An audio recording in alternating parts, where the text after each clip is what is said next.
نحمده ونصلي على رسوله الكريم أما بعد.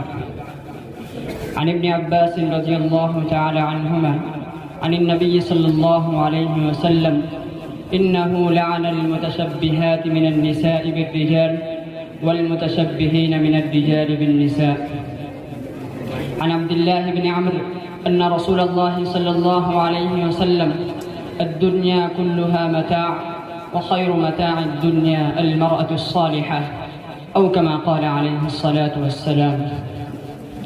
شہنشی پر جلوہ افروز اساتین علم و فضل اور میرے ہم سفر ساتھیوں، کیا عورت سب کچھ کر سکتی ہے؟ یہ ایک قدیم مگر لطیف اور فکر انگیز سوال ہے۔ مغرب کا عملی فلسفہ کہتا ہے عورت سب کچھ کر سکتی ہے، اور ایسا ہو بھی کیسے سکتا ہے جبکہ یہ دعویٰ مرد کے حق میں بھی درست نہیں۔ مرد سب کچھ نہیں کر سکتا، حتیٰ کہ اپنے جگر کے ٹکڑے اپنے شیرخوار بچے تک کو نہیں پال سکتا۔ یاد رکھیے، مرد و زن کے بارے میں نظریہ مساوات فکری و عملی دونوں محاذوں پر دیوالیے پن کا شکار ہے۔ اصل یہ ہے کہ جن لوگوں نے ان دونوں صنفوں کو مساوات کے خود ساختہ ڈھانچے میں رکھ کر دیکھا، انہوں نے بھاری غلطی کی ہے۔ مرد اور عورت دونوں کے جسمانی ساخت میں قدرتی اختلاف، دونوں کے فطری وظائف میں بنیادی فرق، دونوں کے ظاہری و باطنی وضع میں تضاد، دونوں کے جسمانی و نفسیاتی صلاحیت و قابلیت، ان تمام باتوں پر گہری نگاہ ڈالی جائے، عقل کے ناخن لیا جائے، پھر ان دونوں کے کارناموں کا جائزہ لیا جائے تو یہ تسلیم کرنا ہی پڑے گا کہ دونوں اپنی اپنی جگہ عظیم ہیں اور دونوں ایک دوسرے کے بغیر ادھورے ہیں۔ میرے دوستو، آپ نے کہاوت سنی ہوگی، بندر کیا جانے ادرک کا سواد۔ ان اوپن مائنڈ نام نہاد روشن ضمیروں کی عجب الٹی منطق ہے کہ کھجور اور ناریل کے درخت میں یکسانیت دیکھ کر یہ فرض کر لیا کہ دونوں میں مساوات ہے، اور ان عقل کے اندھوں نے دنیا والوں کو الٹی پٹی پڑھائی کہ اگر ناریل کے درخت کو کھجور کے درخت کی قطاروں میں کھڑا کر دیا جائے تو ناریل کا درخت اپنے فطری پھل کے ساتھ ساتھ کھجور بھی پیدا کرنا شروع کر دے گا۔ آخر اس میں کیا کمی ہے کہ کھجور پیدا نہیں کر سکتا؟ ضرور پیدا کر سکتا ہے۔ دوستو، بیوقوفوں کے گاؤں بسا نہیں کرتے، وہ ہمارے ہی بیچ ہوا کرتے ہیں۔ عزیزان گرامی، اپنے منہ میاں مٹھو بننے والے بناوٹی روشن ضمیروں نے اپنی ہوس کی بھوک مٹانے کے لیے لومڑی سے عیاری مستعار لی، خنزیر سے خست و دناعت سیکھی، اونٹوں سے کنا پروری کا فن حاصل کیا، اور ان سب عناصر سے اپنی سازشی منصوبے کا خمیرہ تیار کیا، اور اسے عملی جامہ پہنانے کے لیے عورتوں کو گھر کی رانی سے پبلک پراپرٹی بنا دیا کہ عورتیں سب کچھ کر سکتی ہے، اور ایک عجیب شوشہ چھوڑا، یور باڈی یور چوائس، تیرا جسم تیری مرضی۔ وہ دوشیزہ جس کی پیر کی آہٹ سن کر چاند بھی شرما جاتا تھا، ستارے بھی اپنی آنکھیں بند کر لیا کرتے تھے، وہ حوا کی بیٹی جسے سورج کی تپش بھی چھونے سے ڈرتی تھی، آج اس حوا کی بیٹی کیا حال بنا دیا۔ وائف سوائپنگ کے نام پر ان دجوسوں نے عورت کی مقدس ہستی کو انجوائے کی چیز بنا دیا۔ آپ بھی سنو گے تو آنکھوں میں خون اتر آئے گا۔ وائف سوائپنگ کا مطلب ہے تیری بیوی میرے ساتھ، میری بیوی تیرے ساتھ، اور اسے اوپن مائنڈ لوگوں کا کام قرار دیا گیا، اور ان بدبختوں کو اس میں کوئی بیڈ ایفیکٹ بھی نظر نہیں آتا، بلکہ ان دیوسوں کا دعویٰ ہے کہ اس سے کپل کی بانڈنگ بڑھتی ہے، رشتہ اور مضبوط ہوتا ہے، معاذ اللہ۔ سب سے زیادہ فکر کی بات یہ ہے کہ یہ وائف سوائپنگ مسلم معاشرے میں بھی پنجے گاڑ چکا ہے۔ ان اوپن مائنڈ دیوسوں نے مائنڈ کو اوپن کرنے کے ساتھ ساتھ عورت کے جسم کو بھی اوپن کر دیا، عورت کو تاش کے پتوں کی طرح ٹیبل پر بکھیر دیا، شطرنج کے مہرے کی طرح اس کا حال کر دیا، جسے ضرورت ختم ہوتے ہی گرا دیا جاتا ہے، آم کی گٹھلی کی طرح کر دیا جسے چوس کر پھینک دیا جاتا ہے، گنے کی بورے کی طرح کر دیا جسے چبا کر چوس کر تھوک دیا جاتا ہے، سگریٹ کی طرح کر دیا جس کا کش کھینچ کر دھوئیں کی طرح اڑا دیا جاتا ہے۔ گویا یہ عورت نہیں پبلک پراپرٹی ہے، عورت نہیں ایک شارع عام ہے، علماء سے معذرت کے ساتھ عورت نہیں ایک عوامی شہکار ہے۔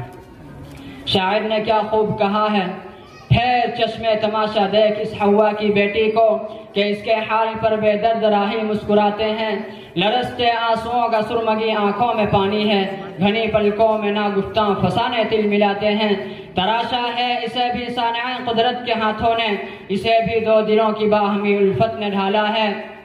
کوئی تو اس چراغ رہ گزر کا بھی خدا ہوگا، اسے بھی غالباً ماں باپ کی شفقت نے پالا ہے۔ خدا کے نام پر بازار میں کوڑی نہیں ملتی، ہوس کی چاشنی میں دل کا کاروبار چلتا ہے۔ گلابی ہونٹ ایک جن سے گرام آیا ہے منڈی میں، انہیں اجسام سے یہ حسن کا بازار چلتا ہے۔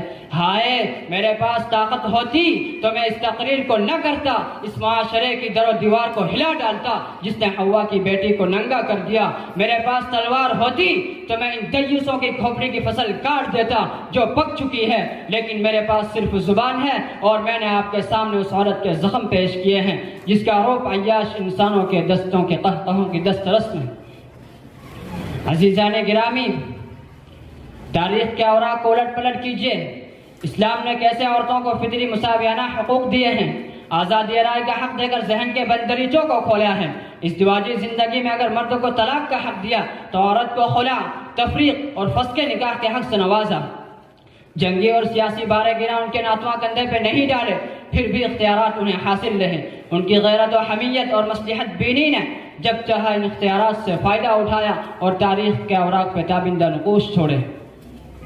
خواتین اسلام کی پرواز دیکھیے، یاد کیجئے عمارہ کو کیسے مسیلمہ کذاب کا پیچھا کیا، ان کا سجدہ شکر یمامہ کی زمین میں نقوش تابہ بن گیا۔ دیکھیے حضرت خدیجہ کی بے مثال عقل و دانائی، ایثار اور قربانی کو۔ یاد کیجئے سلیم اور اماں عائشہ کا میدان احد میں سقائی اور زخمیوں کے مرہم پٹی کرتے ہوئے۔ عطیہ کا 60 جنگوں میں نصرت کا فرض انجام دینے کا منظر ملاحظہ کیجئے۔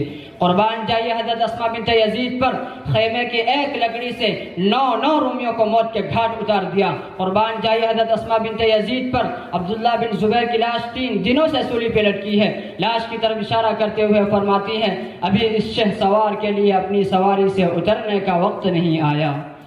کہاں تک سنو گے، کہاں تک سناؤں، کہاں تک سنو گے، کہاں تک سناؤں، ہزاروں ہی قصے ہیں کیا کیا سناؤں، کسے یاد رکھوں کسے بھول جاؤں، کہاں تک سنو گے کہاں تک سناؤں۔ اے عقل پرستو، عورت کیا کر سکتی ہے، کیا یہ تم طے کرو گے؟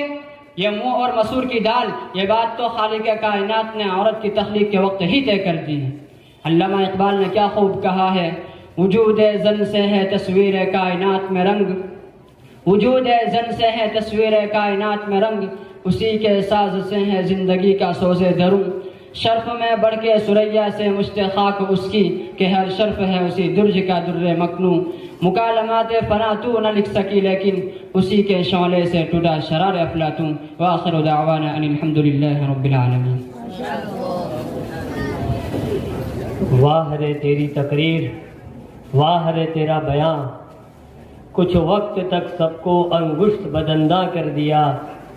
100 محنتیں کی تھی باطل نے صنف نازک پر، 100 محنتیں کی تھی باطل نے صنف نازک پر، ایک چھوٹی سی تقریر نے سب کا صفایا کر دیا۔